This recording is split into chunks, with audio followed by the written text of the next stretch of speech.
That song brings back some memories. That was his song when we were moving some weight. We all had our theme songs. That was Mystical, the man right here. That's what 2 in.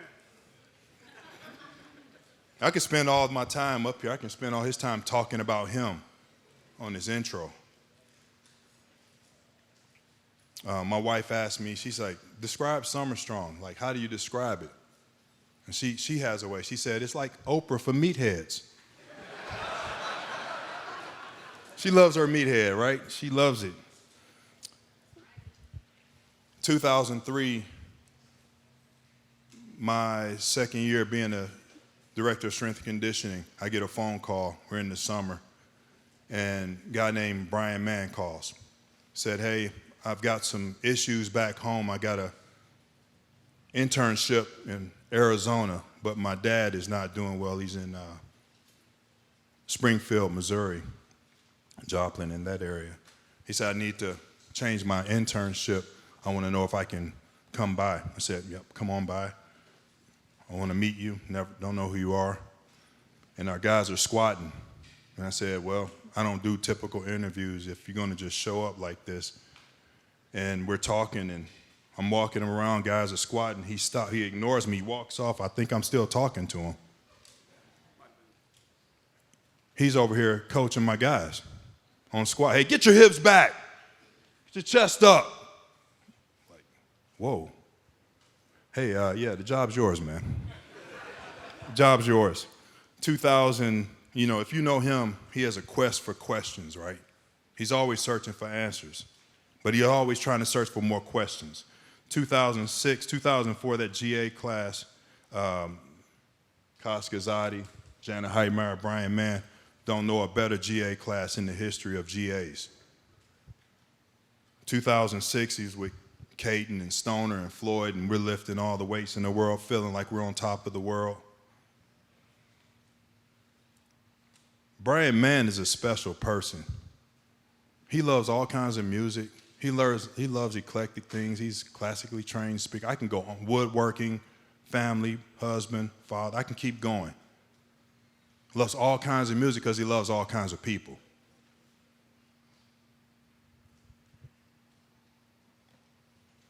Mystical, Pantera, read, dun, da, da, da, spec, dun, da, da, da, walk, dun, da, da, da. Then to his remixes. Jibs, this is why I'm hot. This is why I'm hot. I'm hot because I'm fat. You ain't because you not. This is why I'm hot. Marilyn Manson's Beautiful People. Probably won't say that one right. We won't say that one, all right. Get fired. When he was working on his PhD, we walked by his office. Back then, we probably both had more hair. He had more hair in the front, and his hair would be sticking up because you knew he was stressed out. Hey, Bryan, I want to get back to you later. The hair was standing up. The rule was, leave him alone. Such a bright person, right? Such a good person. We're on the sidelines. He goes, hey, we're going to have a 3 and out on offense. Like, what the hell are you talking about? We're going to have a 3 and out. I've calculated, I've got the statistics, I can show it. We've been sitting, what are you talking about? It's a game happening right now. Well, if the offense is over here on the bench and they sit for more than 8 minutes, the chance of us going 3 and out is so-and-so percentages. And what do you want me to do? He said, let's get the O-lineman moving. He could think like that on the fly, make up things on the fly, come up with solutions on the fly. Watching Travis Match this morning, do his presentation on velocity-based training, giving shots out to Bryan Mann when he's sitting over here. Couldn't be more proud. I couldn't be more proud to know someone for 20 years and see what he's accomplished. But I saw something Travis did with his athletes that I know Bryan helped bring to University of Missouri in that weight room, is that intrinsic motivation. Travis stood over here and talked. His athletes were over here working, and they knew what to do, right? Did you pay attention to that? He wasn't trying to shine as the coach. The focus was on them, and they knew what to do. It takes a special person to make something like that happen. Bert, you talked about proximity. We talked about that yesterday. Proximity, that's people getting close to one another. I've heard some people be tired of the issues that are happening in society. You wanna do something about it? Get closer. Get closer. Learn a little bit more about somebody. I watched for 20 years the making of this legend here. Constantly worked to get closer. Will Franklin was a player from inner city St. Louis. Paired him up with Bryan Mann, and his words are from backwoods Oklahoma. And he's having trouble connecting with Will Franklin, and Will Franklin's not listening because Bryan goes, hey, we're not connecting. I need some help. I'm trying to help him. I know I can help him. I care about him. I said, just go tell him what you told me. He goes and tell Will, hey, I care about you. I want to help you. I know I can help you. I know how to help you. Will's name, by the way, was the helicopter. He was that gifted athletically. Every time I see Will Franklin after he graduates, hey, Coach Ivy, how's it going? How's Coach Mann? From different parts of the world almost, right? But somebody who hadn't seen somebody like him changed his life. And he changed his. Will changed Bryan Mann's, and they changed mine. Everybody knows him.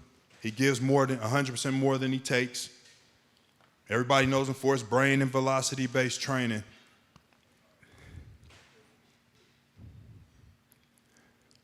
I know him for his heart. Bryan Mann.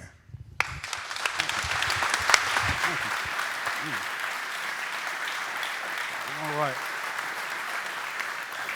Well, thank you, Pat. You about got me crying before I get up here, man. So, well, you know, I had this talk all planned out, and I don't know how many people have ever done this, where you think that you've got everything that you want, and you think your program is perfect. And then it's the day that you go to implement your program, and you realize, hey, Bert, what's the ratings on this thing? Language-wise? PG-13 or R? Okay. You realize, fuck it, that's not what I'm going to do. Last Friday, a podcast came out on John Welborn, and I've gotten so much feedback from people. I'm like, you know, we don't need lessons from the field, lessons from 20 years. We need to have some discussions about some other topics. So I wanted to start off with a story. Every year around Christmas time, you go into stores like Target or something, and you see these things, these tags hanging up on a Christmas tree. Now, it's my favorite time of the year because I'll see how much I've got in my checking account, and I'll just go and I'll get as many of these things as I can because of a story. And if it's okay, before I get started on the lessons, I'd like to share a story with you. Is that all right? So this happened back in the mid-1980s. Somewhere near Tulsa, Oklahoma, that this church group, right, they noticed that one of their members hadn't been seen in a while. So they go over to the house, knock on the door, open the door up, and they find that there's no food in the house. There's one pack of hot dogs, one pack of Continental Frosted Flakes breakfast cereal. That's it in the house. There's no lights that are on. The mother and the son who have been there obviously hadn't eaten, not in good shape, lights are turned off, and they had been beaten within an inch of their life and left for dead. The church finds this, and they get together, and they do what churches do, at least churches in Oklahoma. They rally around. They bring in the donations of food, of clothing, because the kid had a growth spurt. And the lights get turned on, the utility bills are there, and they help the people to get out of the situation that they were in. And that just kind of goes to what is great about Christianity, right? It's that giving of yourself, that paying it forward. And if it were not for those people, I would not be standing here today. 34 years later. There's plenty of people in this room that have gone through shit like that. I got no doubt in my mind about it, right? I've got no doubt in my mind. Mental health is an issue, guys, that we need to take care of. And it goes back to the oxygen mask. You've got to put your own mask on first. If you can't handle your own self and your own brain, how are you going to take care of the athlete? How are you going to take care of the athlete? Guys, if you're struggling, and I've gotten so many text messages since we put that podcast out last week from people I know in the industry. Thank you for, talking about mental health, that this really needs to be spoken about. Guys, if you think that it is weakness to seek help, let me ask you a question. If my electricity goes off at home, I got an electrical problem, who am I calling? An electrician. If I got a problem with my heart, am I calling the electrician? Well, it works on an electrical impulse, the vagus nerve down to the SA node, the AV node, and that's electricity, so maybe you should hire an electrician. And if you do that, you're a fucking idiot, right?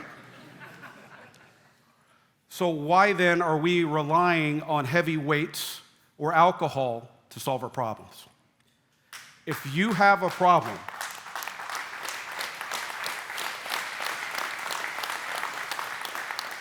seek the help you need.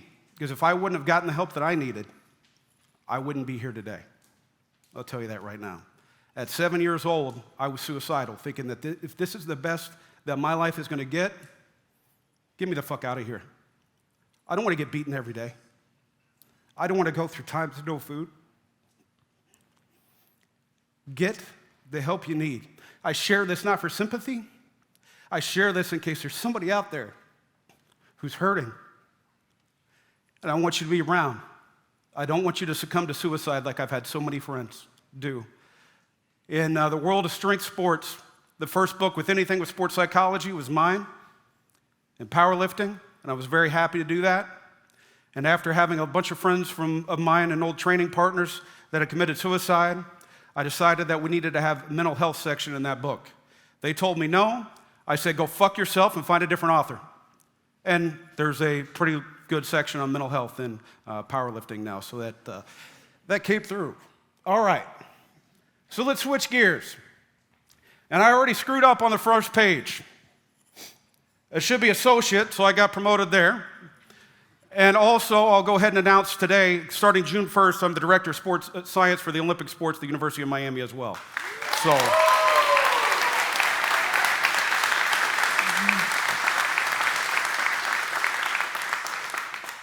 So let's get to it. So remember, whenever you're reading research, what is it reported? Typically, you're looking at means. Well, there's an old joke that the statistician drowned in a river that was on average 3 inches in depth, right?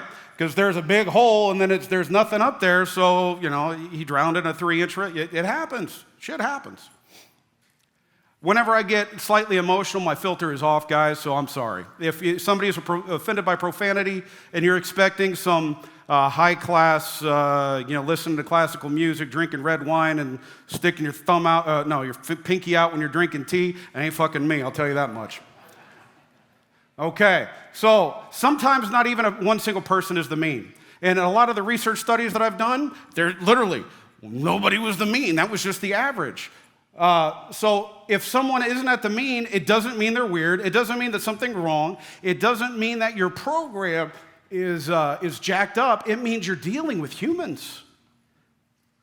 Every person is an N of one. Just because your team didn't respond like the people did in this study, I would absolutely expect that to occur because I have screwed that one up myself. Means give good guidelines, but remember, everybody's an N of one. Okay, stress matters. We'll get into some academic stress stuff that I think Travis brought up earlier. But, whenever I was at Southwest Missouri State under Rick Perry, we had this great training cycle set up, and everybody was killing it. I remember the last workout before was 3 sets of 2 at 92%, and those bars were flying. We had a deload, we come in to test, and guys that couldn't even get 80 85% of their 1RM. So that's 7% less than they were doubling 2 weeks prior. It's like, man, what is going on here? Couldn't figure it out for several years. And then we did the study that I'll show here in a minute on the effects of academic stress on illness and injuries in Division I football. And I'll be damned if we weren't testing during midterms. All right? So bottom line, if you are trying to do a 1RM test, look at the academic calendar. If it's midterms, don't test then. You're going to make yourself look bad, and you could potentially hurt somebody because it's just too much stress. Right? Now, here's a slide that I don't know how many people have seen this, but it was pretty popular for a while, that A is for everybody on the team, B is only the people who played, and C is the people who didn't play at all. So we could see that A is the slide that you would see if you follow Jan the Muir and his thing on academic stress, where, hey, here was training camp, here was academic stress weeks, and here was all the other periods. That's what A says. And let me break this slide down for you a little bit. HPS is high physical stress, that's training camp. HAS is high academic stress. That's a test week or an academically stressful week, like the week before Thanksgiving, the week before between midterms and the start of school, that to break things up and be nice, you want to have less on the tests, but everybody puts a test that week too, so then it just, whatever. And then if we look here at B, and these are just the people who played. High physical stress to high academic stress. Now, let me stop here. These are odds ratios. So this isn't saying how, that somebody's going to get hurt. It's saying that if I normally have, let's take, just because I can remember this number off the top of my head, let's say that there's a 9.62% incident rate for women's soccer for ACL tear. Well, that week, they would be at, we could see the HAS to LAS, they would be 27% is likely to tear their ACL, that it would go up to that high. So that's all the odds ratio means. You could take whatever you're normally at and multiply it by that factor. If you have a 3% chance of twisting an ankle, now it's a 9%. Okay? So, but now here we go. HPAS, high physical stress to high academic stress, and realize this was done in, God, when was this? Was this the 2010 season that we were getting our ass handed to us from, getting our ass chewed, whatever it was, something like that. So, this is back before, some of the rules had changed in training camp. We were doing a lot of contact. The cake-bake theory of training camp. If you're going to bake a cake, you're going to break a few eggs. It happens, right? So we were expecting that. But we could see that there is, if we look all the way over at the P, that's the significance. You want that below 0.05 that says, hey, this is significant. Well, this is 0.75, and that's really significant in and of itself, showing that there's no difference in the injury rates between a stressful week physically and a stressful week academically in terms of injuries and illness. Then if we look at high physical stress to a regular week, we can see that it's 2 point something. I'm going to turn around 284, and that's significant. So you're doubling your chances of getting hurt. But then during the test week, 3.19. I'm not an Einstein, but I'm pretty sure 3.19 is bigger than 2.84. You're more likely to get hurt from a pencil than a 300-pound dude trying to smack shit out of you. Pretty crazy, right? I guess the pen really is mightier than the sword. So why? Well, because stress matters. Stress is a syndrome. It doesn't matter what the source of stress is. It doesn't matter if it's financial stress, family stress, etc. It's a syndrome. Now, I could read this to you, but this is from Bill Kramer and Tinda. I can't say Tinda's last name. If anybody in here, a Yukon person that knew Tinda real well and wants to say it for me? Okay, that's okay. Great person, just can't say the name. It's Polish. If it were Spanish, español lo tengo, porque ahora vivo en Miami. Civac? Oh, okay, well, fantastic. So in short, everything matters if they care. If somebody doesn't care, then of course it's not going to matter. Many of us in here have probably heard Cal's talk about, with the Omega Wave and the hockey player that did something that got him on ESPN for not a good reason, and he really didn't care. The Omega Wave showed everything was fine, and then he had one phone call for like 10 minutes with his ex-wife, and it was the highest stress readings that he'd ever seen. So you have to actually care for the stressor to matter. So that is absolutely true. and realize that it's not a separate bank for practice, for training, for school and life. Everything is coming from the same source. Lesson 1A, family matters. Those who have good home lives are better at mitigating stress than those who didn't. They can, one, process through with their parents or their family, brothers and sisters, uncles, aunts, whoever happens to be. They process through. And then guess what happens to the stressor? It's gone. It's no longer bugging you. Humans ruminate on things. That's just the nature of the beast. Because how many times, is there anybody in here who has not, at one time in their life, thought like 2 hours later, that's what I should have said to that son of a gun? Is anybody not? Yeah, good. See, all the no hands are up? Fantastic. That's because we all do it, because we ruminate on those things. But once it's processed, it's gone, and it's no longer a stressor that's hanging over the athlete's head. And for the second aspect of that is they know that they have a safety net. That if they flunked out of school tomorrow, that they could go home and they would have a good life. What about the people that don't? We've had athletes, a couple in my mind that just are in the forefront, that came into college homeless, not having anyone. So stress, what's going to happen to them? They don't have anybody to process it, and they don't have a safety net. So the stress is going to be sitting there and ruminating with them, causing more issues. If you're really into that, there's a guy named Trent Petrie, University of North Texas. He's done a lot of work on that. I would recommend you look at his stuff. Autoregulation is a good thing. It allows athletes to progress at their own rate. Go figure. Bryan Mann's going to say something about autoregulation. Yes, I am. But we're not going, Travis did a great job on the VBT talk, so I'm not going to go too in deep to it. But it allows you to utilize appropriate loads for that day. Let's not even worry about this. This is some APRE stuff, right? So long story short, with the APRE and autoregulation, guys got stronger quicker, right? If you don't know about that, I think there's a 2010 or 2011 paper I wrote on it in a book, and there's some articles out there, whatever. You can Google my name for the dissertation if you have insomnia. I wouldn't do it unless you are an insomniac. That will put you to sleep in 15 minutes. Put me to sleep every 15 minutes worth of writing it, so maybe it might take it for 10 minutes of reading. But hey, here you go. With power, guess what? Strength did matter for power. Now, with the autoregulation. With autoregulation, it allows the athlete to have input into the program. Now, I think that the results with autoregulation are great because for two things. One, whenever you've got some stuff in the tank, you can push it. Whenever you're on fumes, you can't. So then you have to back off, and the loads are automatically reduced to match your performance for that given day. But the other reason, I think, is self-determination theory. So we're going to bring a little bit of psychology in there, right? Self-determination theory is a three-pronged approach from DC and Ryan that, okay. More on that later. Cool. When you test matters, we talked about that. Let's go here.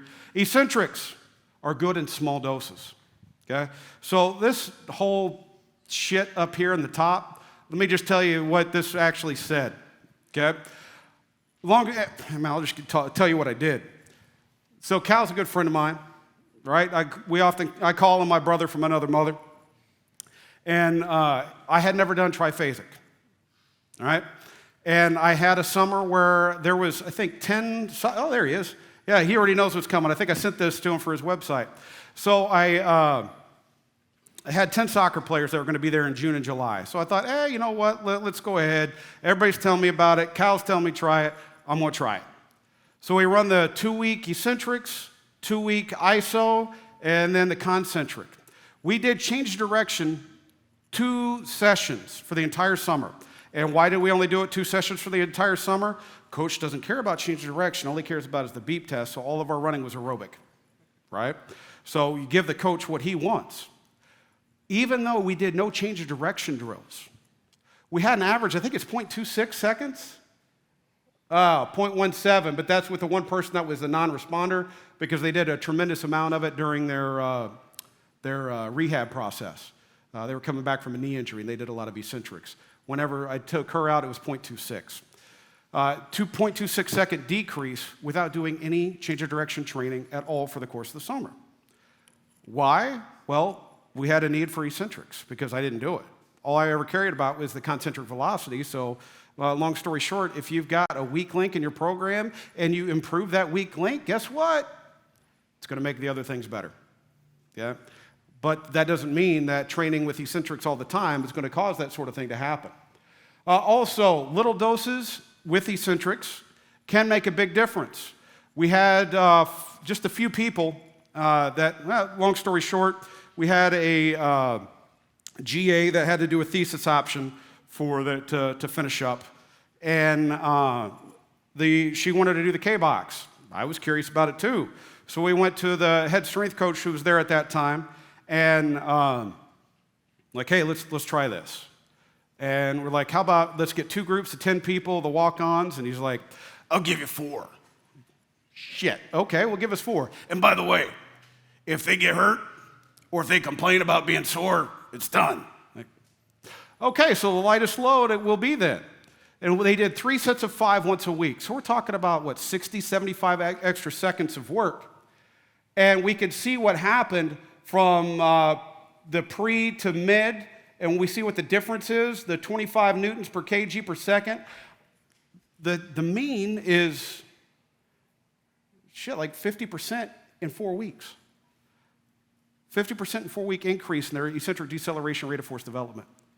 From a minute and a half of work, doesn't take a lot. I think a lot of times we get too jammed up in our own head and think, well, I got to do all this and all this and all this and all this.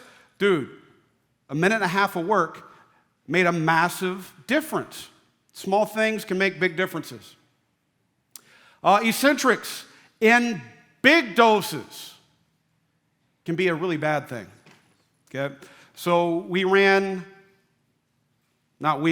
was a strength and conditioning coach that I was working with, and she wanted to do 8 weeks of submax, the tempoed eccentrics, right? Going down on the 6 count, fire back up. Did it for 8 weeks. Lost 12 newtons per kg per second for eccentric deceleration rate of force development. That's a lot, right? In case you're not big into the force plate, that's a lot. And negative 0.71 newtons per kg, so that's about 20% decrease in how much power they could put out eccentrically too. It nearly returned to baseline after 6 or 8 weeks of doing French contrast training. It nearly returned to baseline. It didn't get better, it nearly returned to baseline. So what does that mean? A semester of training, 25% of the off seasons for those athletes were wasted. They didn't see an improvement. And I've noticed this has happened 4 separate times. And I'm to the point now where I just drop F-bombs on people whenever they're like, well, I think if I do it this way. No, I'm telling you, I'm showing you the data. If you want to be a dumbass, go ahead and do it. But, we're going to put it in writing that this is on you, not me. What you say as a coach matters. Some of the best speaking advice I ever got was from somebody who won a beauty pageant, right? It was a former athlete that won a beauty pageant. And she came back to give the awards talk at the soccer banquet, and she said that, and then I heard it from Maya Angelou shortly after this. People will never remember what you said, but they will never forget how you made them feel. Same with the athletes. Unless it was something completely egregious, they're not going to remember what you said. They are going to remember how you made them feel. And of course, athletes don't care how much you know until they know how much you care. I mean, Will Franklin, and then there was another one, Rob Steeples, 2 people that they wouldn't give me the time of the day if it was required for me to live another day at the start. But now, I guarantee you, if I texted those guys, said, hey, I'm in trouble, I need help, here's where I'm at, that those guys would be on a plane the next day. I got no doubt in my mind. And then how do you show that the athlete that you care? Actually, I got this from because I was told by an athletic director that I had no ability to connect with people, that I just actually didn't trust them, so I didn't want to ever talk to them, but that's whatever it is. But in John C. Maxwell's Everybody Communicates, Few Connect, there's an acronym. It's called FORM. It stands for family, occupation, recreation, and message. And if you talk just about those 4 aspects with somebody, you are going to get and form a deep connection with them, right? And then, of course, and then 5 dysfunctions of the team. Lencioni. Man, build trust. Be vulnerable. Guys, that I can't tell you that trust is built on vulnerability. And if you want to be the beat my chest and yell and do all these things and be the ultimate hard ass and never be real with your athletes, guess who's going to end up turning on you? Them. Because they know that's fake. You've got to be you entirely. And you know what? If that's you, cool. Go be you. And it's probably, and they're like, well, I've never had that problem. And if that's you, you aren't going to have that problem because that's 100% you. But there is strength in vulnerability. The athletes will relate to you far better if you can be vulnerable with them. If you can put yourself out there, it forms that instant connection. And they're more likely to come to you whenever they have an issue and they need help. And what are we called? Strength coaches. For a lot of us, strength and resilience don't come just from the weight room. It comes from a lot of other areas. Rick McGuire, who just spoke at the CSCCA, some of you guys might have seen him. I wasn't there, but I had the fortune of being around him for 15 years. And he once said to me, I have done way more coaching playing cards on the bus than I ever did on the track. Something to think about. Self-determination theory. If we come to, I just got it from Wikipedia because, that's awesome. I give them like $5 a year because they hit me up every year. And probably should give more, but, I'm cheap. There's 3 prongs. And self-determination theory is just taking extrinsic to intrinsic motivation. That's it. It has 3 prongs: competence, relatedness, and autonomy. Well, autonomy, they need to have control over it. And that's great with auto-regulation of training because the athlete's performance on the 1 rep or the 1 set dictates what's going to happen to them in the next. And a lot of athletes feel empowered by that, so they want to go ahead and go for it. Or autonomy sometimes can be simply exercise selection. You want a front squat or back squat? Some people will have this huge debate about which one's better in here, and that's cool. I'm not getting into that debate because I don't give 2 shits. A squat's a squat's a squat, in my opinion. I used to not have that opinion 20 years ago, but hey, for you, if you're like 25 and you think that I just was a heretic, plenty of other people think I speak heresy as well, and that's okay. But trust me, if you're in this for 20 years, your viewpoints are going to change because mine have entirely. Competence. Okay, competence is another one. How many people like doing what they're bad at? Right?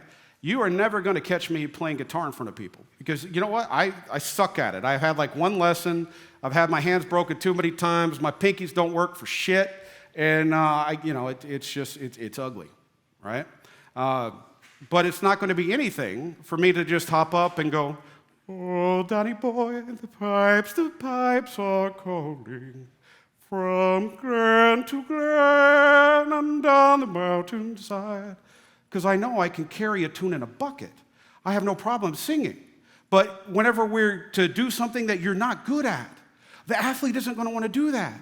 So if I tell them, hey, it's cleans, that's our number 1 thing. This is what we're pushing. This is what we're going after. And I'm expecting them to get fired up about it. But they suck at cleaning. They're not going to want to do it in front of other people, so they're not going to go hard. You've got to be competent at whatever you're pushing to be able to take extrinsic to intrinsic motivation. And the third is relatedness. And if we aren't getting that as strength and conditioning coaches, you done fucked up, right? Because everything in there should be able to transfer to your sport or reduce the risk of injury to your sport. If it's not facilitating confidence, resilience, or performance, why are you doing it? Think about that the next time you look at your program. Vertical jump height isn't everything. Dude, it's cool. It's cool to go up as high as you can, but it's not everything. We've all seen people who can jump and hit the highest point on the backboard, but how you jump may be far better. right? If we see somebody who takes their ass and goes all the way down to their heels and takes forever to get up in the air, but they're touching the top of the backboard, that's cool. But what happens whenever they need to go up for a rebound? And they're winding way up, and then the ball's already on the other end of the court before they even hit their jump. It doesn't matter. I want to show a couple of case studies. We had one football player, 3 days post hamstring injury. I think it was probably a grade 1+, grade 2. Shouldn't have been jumping. I watched this jump, and I'm like, what did you do? I pulled my hamstring 3 days ago. Why are you doing this? Well, coach, they said anybody needs to come jump. All right, well, I wouldn't have allowed him to do it if I would have known, but it's kind of cool to have that sort of data. And then the second was a volleyball player who had a Baker's cyst. After the pre-test, that following day, it was Missouri, there's ice, she slipped on the ice, got a Baker's cyst, had to sit out for 5 weeks. So let's look at these things. For the football player, pre-jump, he had a 46.7 centimeter jump height as taken from the force platforms. 46.7, that's what, like 18 inches, right? Hands on hips. Vertical post test, he's at 0.1 centimeter. So he went up 0.1, there's no statistical difference. It would seem as if this guy is ready to go and play if we're looking at jump height as our primary metric, right? He's not hurt enough to be impeded. But let's go deeper. Force at zero velocity, pre 1,088 newtons. Why am I looking at that metric? Rob Gathercole has a study that basically found that this was the #1 predictor for injury, variations in force at zero velocity. What is force at zero velocity? It's the point at which I go from eccentric to concentric. Okay, it's the stopping point. Afterwards, 792, nearly 300 Newton difference or 30% reduced ability to stop force. If I'm trying to stop force in a force sport and I can't stop force, what's going to happen? Injury. So was he ready to go? No. So here's the eccentric mean power, 0.004. Woo, baby. Oh, and what should it be? Somewhere between 6 and 10 watts per kg. All right? So he sucked before, and holy shit bad now. Eccentric peak force, 14.9 to 10.4, and 8% asymmetry to the right left and 40% to the right post. So if the only thing we look at is jump height, he's good to go, coach. He's good. You don't have to worry about him. He's ready to go. But if we actually look at the things that matter, oh, dude, wrap this guy up in bubble wrap for the next 3 weeks and then look at him. So do we even need to ask what leg was hurt? 40% asymmetry, it's pretty simple. He altered his strategy to maintain jump height. That's it. You can alter your strategy to maintain jump height. So here's my recommendation for those who are looking at jump height to do their monitoring. That's cool, give them 1 rep. Why 1 rep? Because you don't have the chance to alter your strategy based off of your first repetition performance to do a second rep. You're either in it or not. Some people are going to rake me over the coals for that, saying, well, you need at least 5 repetitions for the coefficient of variation and to make for standardized processing. Motherfucker, I'm a coach first, a researcher second. Do the 1 rep. Those who have problems with it have never been in a weight room. Volleyball player, same stuff, because I'm running low on time. RSI mod, that is just a jump metric that tells you how effective you were at jumping. She was pretty good beforehand, and then she got to the point where she sucked. We see the eccentric mean power. We should have given this to the football player. Maybe he wouldn't have gotten hurt. And we see what happened to the force at zero velocity, and she was actually better than the football player on those too. So, hey, there we go. We should have signed her up. We see the asymmetry did increase again here. Jump height shows she was at a markedly higher function, but she wasn't. She would get hurt if she was to continue practicing. Lesson 8, context is key. Know your population, the study population. know the methods of the study too. I can remember whenever I was undergrad at Missouri State, working as a strength and conditioning coach, and read this study. And I'd already been out to Westside several times. And it had these volleyball girls using blue bands. Okay, this is the jump stretch days, whenever it was the only band. The blue was 100 pounds of tension per band. So they were throwing 200 pounds of band tension, right, on top. Oh, what was the average squat max for that group? I believe it was 175 pounds. Blue bands were supposed to be used with 500-pound squatters. They squatted a third of that. So then this study says, bands don't work, there was no difference in blah, blah, blah, blah, blah, blah. Yeah, it didn't work because you're a moron. You didn't understand the protocol to begin with. Look at the author line a lot of times, right? If I've got questions about the outcomes of the study, I look at the author, I look at the author line before I even start because I want to see if my buddies wrote the paper or not, if I need to give them a text. But the author line to me is crucial because then you'll know what the context is. If you see somebody like Nick Gill, Mike McGuigan on the paper, take it at face value. These are guys that worked with the New Zealand All Blacks. Does anybody in here not know who the New Zealand All Blacks were? Just curious. I'll tell you if you don't know. Fantastic. They're the most dominant sporting organization in history, over 0.9, 900 for their winning percentage in like the last 40, 50 years. They're the baddest ass, the baddest ass. Tom Brady ain't got nothing on the All Blacks. So then we also have to take into account what was that population. Was this untrained high school students or was this elite athletes? Take it with a grain of salt. What works well with 75-year-old women probably will not work well with 22-year-old throwers. There we go. VBT, it's good for strong athletes. One of the things that I don't understand here, and this is obviously on me because I'm, like Travis said, I can't remember whatever he said. I didn't like it anyway, but I don't like being put up on a pedestal. That for some reason, a lot of people think that the only thing I say is, you need to use velocity, you need to go fast, you need to go fast, you need to go fast. Well, it's because I assume you already know A, B, and C. I mean, this is like a G method if we're looking at alphabet progression. It's not A, B, or C. You have to get strong first. Strength is the, Tudor Bompa in his book, Theories and Methodologies of Periodization, that's the old orange copy, said that all strengths relate back to absolute strength. And I think that that's true for a while, up until you get to somewhere between 1.7 and 2.2 times body weight on a 1RM back squat.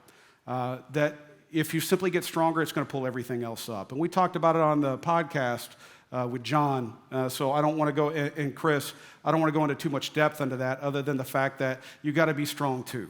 I wrote the book Powerlifting as well, for God's sake. What part of that makes anybody think that, well, Bryan Mann says you don't need to lift weights heavy? Bullshit! Bullshit!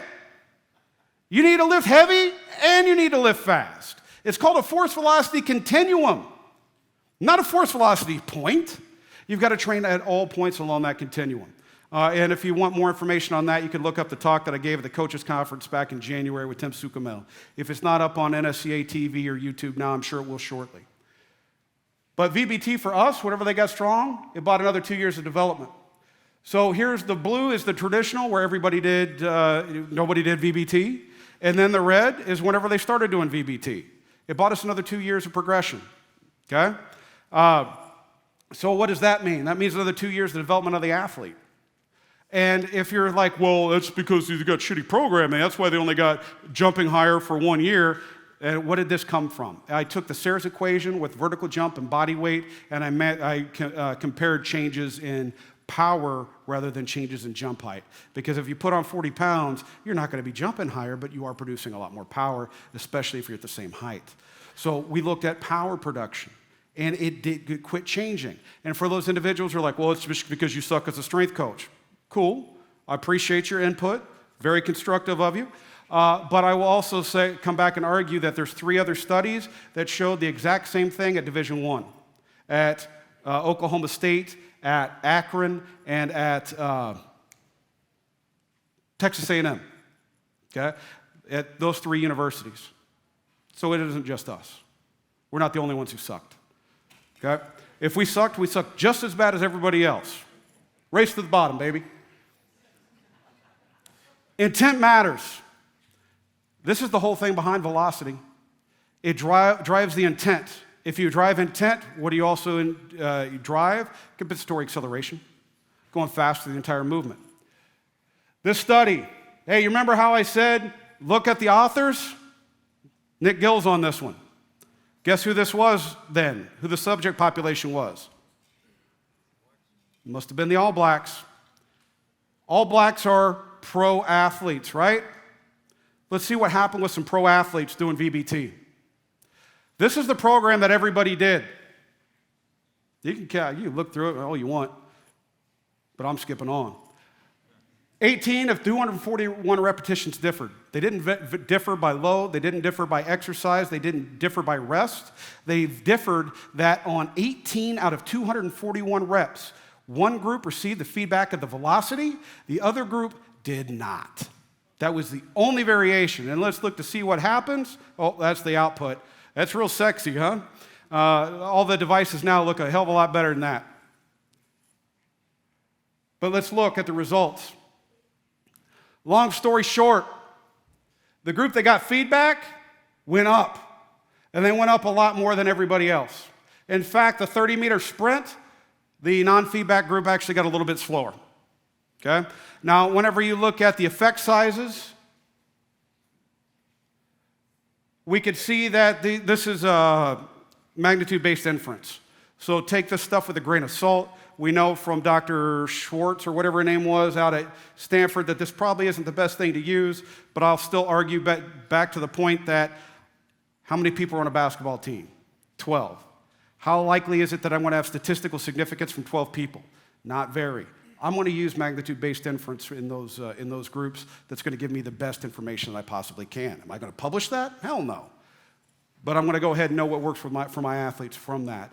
And what we see is basically that for sprinting and jumping, that, dude, VBT works well. That's the name of the game right there. Intent may matter more than exercise selection. Weightlifting exercises, traditional resistance and plyometric training on counter-movement jump performance, a meta-analysis. In case you're not familiar with the meta-analysis, they take the results of all these different studies that meet the same criteria to find out what is the trend, what actually happens. Because you'll see one study that says X, one study that says Y. Where's the truth? The truth lies in the overlap, and that's the purpose of the meta-analyses. So what we look at here, I skipped it. We look at here is the top where it says A. That's traditional resistance training versus weightlifting. Now, this is called a forest plot, so that each line has its own thing. If the effect size is over, man, if there's nothing crossing over the line, you know what that means? One worked better than the other. If all the lines are crossing, these error bars on the either side of the dot are crossing over the solid line at 0, that means there's no difference between the two. So we could see squatting heavy, benching heavy versus cleaning and snatching. Which one led to a greater improvement in power? Cleaning and snatching. We look at jump training. This is calling it plyometric training. I call bullshit because I've worked with the Verkhoshanskys on plyometrics, and I read some of the studies that they did that were included in this. That's jump training. It wasn't even plyometric. Okay? But we see down here in B, there is no difference between jump training and Olympic weightlifting. What does that mean? It's intent that matters. I still have yet to see something that is more specific to sprinting than sprinting. I have yet to see something that's more specific to jumping than jumping. And I have seen nothing more specific to playing the sport than playing the sport. If you have a hard intent, it doesn't matter what type of training you're trying to do. Body mass impacts everything. Sprint performance and jump performance. This is probably where I'm going to end up. The jump performance, that's pretty easy. Right? Back in the day, Pat was there whenever I was like, hey, what if we hooked up the Tendo and we figured out, we enter the person's body weight, then we can see from year to year, and then freaking 6 weeks later, Andy Fry's like, why in the hell are you doing that? Why don't you just use an equation like Sayers or Hartman? I'm like, oh, well, that's why he's Andy Fry and I'm the dumbass Bryan Mann. So then we started doing that. And then I was also sitting there talking with Pat. One day we're sitting there, and I'm like, yeah, there's got to be a difference in body weight. Body weight's got to come in and impact in this. And it only took me 24 years to figure out that, oh yeah, body mass times velocity is momentum. And what do you need for velocity? Distance and time. Where are you going to get distance at? Oh my God, there's a distance in the sprint. Fuck, where are we going to get time at? Oh, we time the sprints. Oh, holy cow. I've got body mass, I've got velocity, I've got momentum. So that's how we can tell the difference from year to year. If you want a lot more information on that, the paper on, I don't remember what the hell it's called. Maybe I put it up here. Yeah, well, this is a figure from the paper that just came out. It doesn't have it. That's okay. But it's momentum rather than time, as it gives you a more precise value of changes across. I don't remember. I don't know the name. Look up my name and Joe Stignorelli on ResearchGate, and I'm sure you'll find it. Just put that momentum, Bryan Mann, and something will pop up. And hopefully it's not from a porn site or anything. There's but whatever. First laugh I've gotten today. All right. And you know what? I'm going to talk about this just so I can be a heretic. Okay? This is a study. Remember, look at the author line. Anybody know that first author? Matt Ray? That ring a bell for anybody? Okay, let's see who else is on there. Joe Ken. Does that name ring a bell? Yeah, how about Darren Crine? Does that name ring a bell?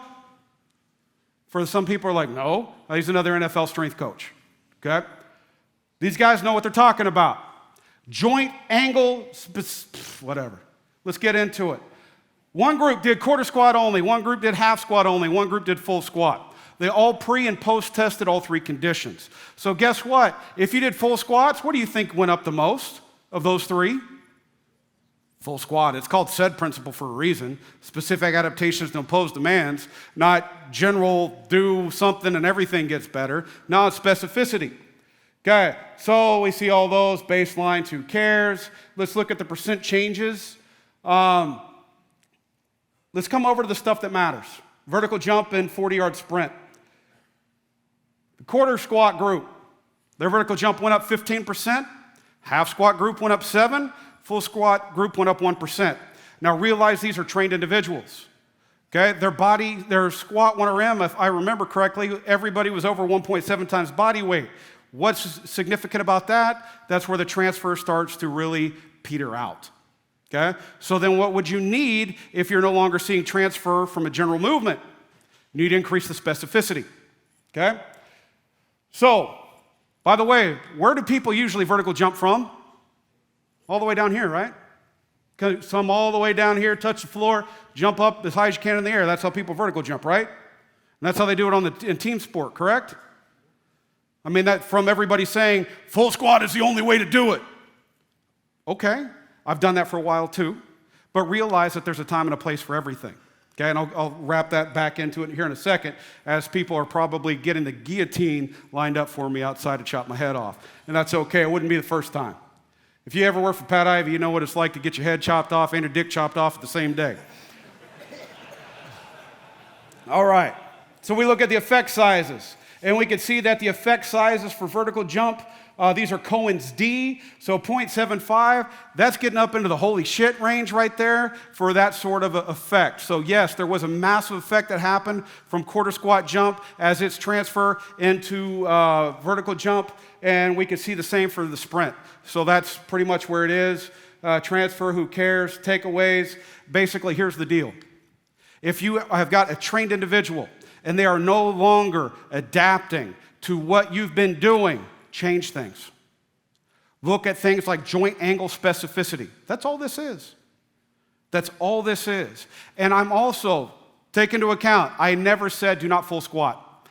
We have things called periodization, and I think we need to periodize our exercises.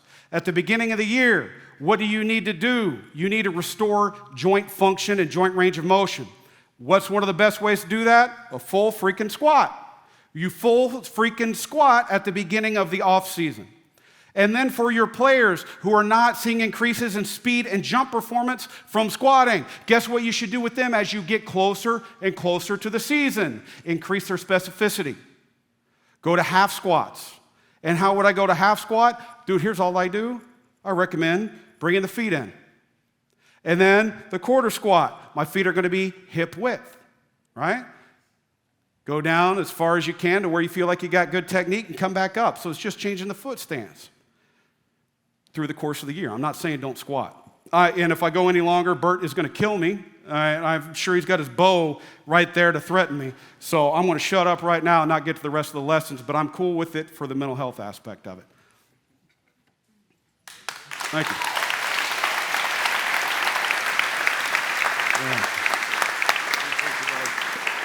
That was awesome. Thank you for the opportunity. Yeah.